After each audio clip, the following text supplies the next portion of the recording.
in control. Iraq, Baghdad, I didn't know anything of those things. And we were in the hallway in the upstairs of our house, and he was crying, and he said that he was really scared, and he didn't want to have to go to Iraq. So we were able to have a whole conversation about sometimes some fear is healthy, because it keeps our senses about us. And that's when he told me that he had not told anybody else, but he knew he was going to Baghdad. We were, as everybody, we were glued to the TV. Just glued, completely glued to the television in hopes of seeing a glimpse of him. Can't you please go over to where the helicopters are? Can't you please let us see him? Then that night, it was about 10-something, I went upstairs to the bedroom, and I was laying in bed, and I was flipping the channels with the remote. All I heard was Black Hawk Down, South Central Iraq. What I can tell you at this hour is that last night the Army did indeed lose a Black Hawk helicopter. We are being told by officers on the ground that there were 6 occupants inside the Black Hawk. So the next morning, I got up and I said, you push those thoughts out of your mind. Okay, Jesus, I need you to come in. I need you, Jesus. You got to help me through this. The Army called me, and I remember getting on the phone and him asking me, was I Lila Lipscomb? And I said, yes. And he said, mother of Sergeant Michael Pedersen. And I remember dropping the telephone.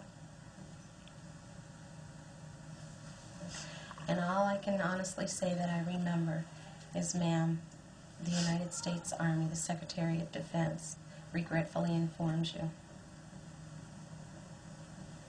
That's all I know. The grief grabbed me so hard that I literally fell on the floor. And I was alone. I didn't have anybody to pick me up.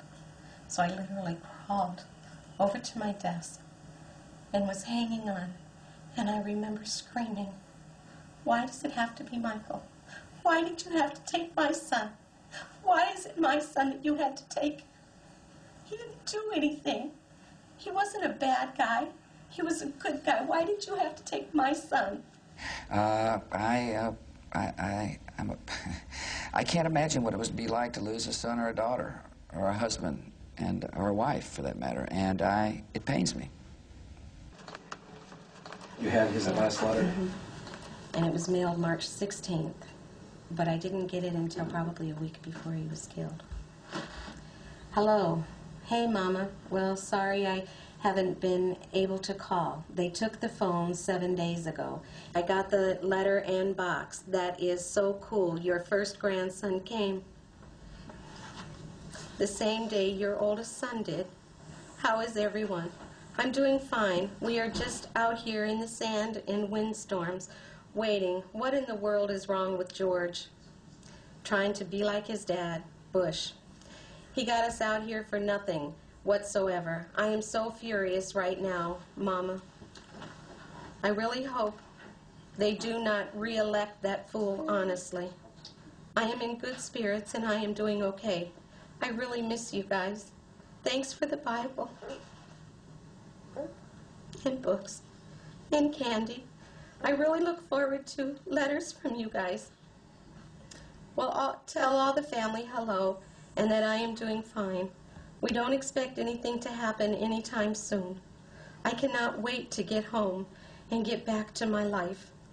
Tell Sputnik congrats, and I'll see my first nephew soon.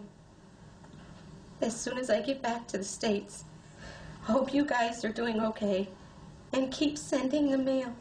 It makes getting through the days easier. Well, I am on my way to bed, so I will write you guys soon. I love and miss all of you guys.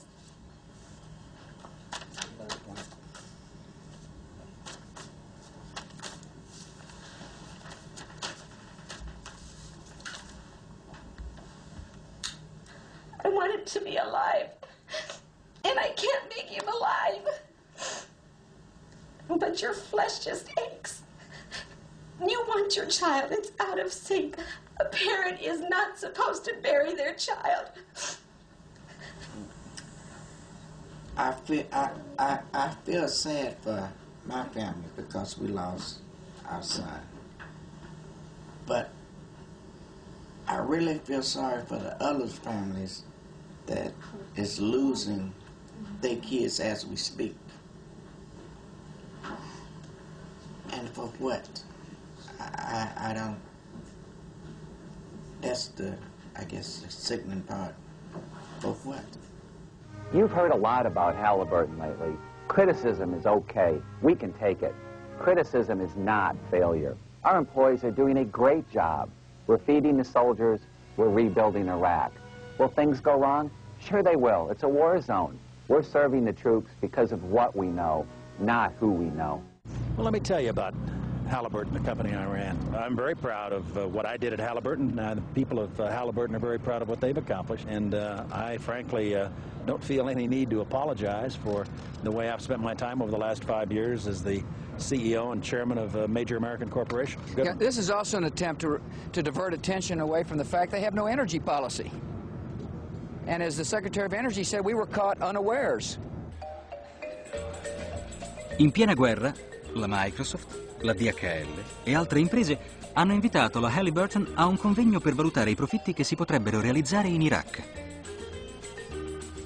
Having worked this effort even since before the invasion, the liberation of Iraq started, you, industry, are definitely a vital part of that effort. We appreciate your interest in this. We need you. Now, lots of you are small businesses and you're struggling. How do we get a piece of this big action? All of you, the big guys, are going to get it, and the rest of us have subcontracting capability or none at all. USTDA is for you. Once that oil starts flowing and money coming, it's going to be lots of money. It's the second largest reserve of oil in the world.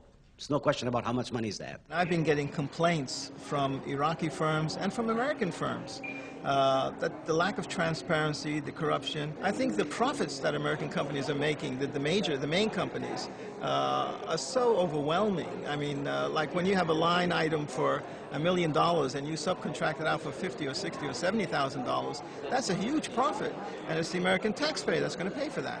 And it's going to get better.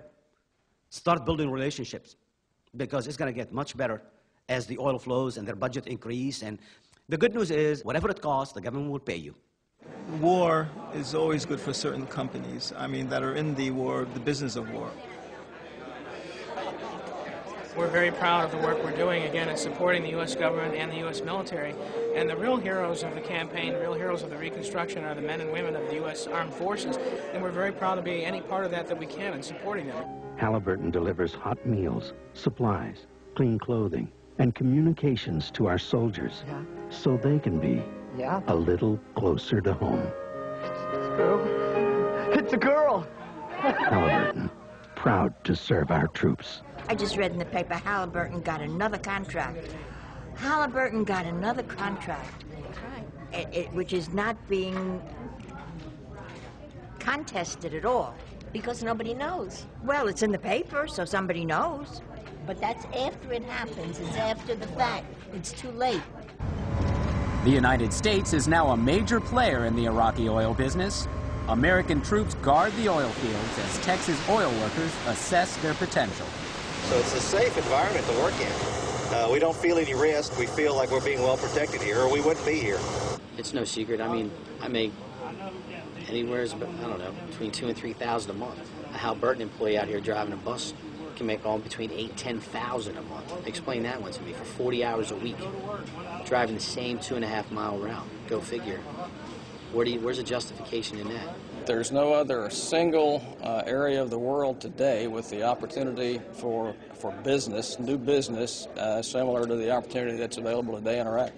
The president went in and did what he did, and we're all supporting him and our troops, and we want to make sure that, you know, the efforts and the lost lives, and it wasn't for no reason. If it wasn't for the oil, nobody would be there. Nobody would worry about it. Unfortunately, at least for the near term, we think it's going to be a good situation or a dangerous situation.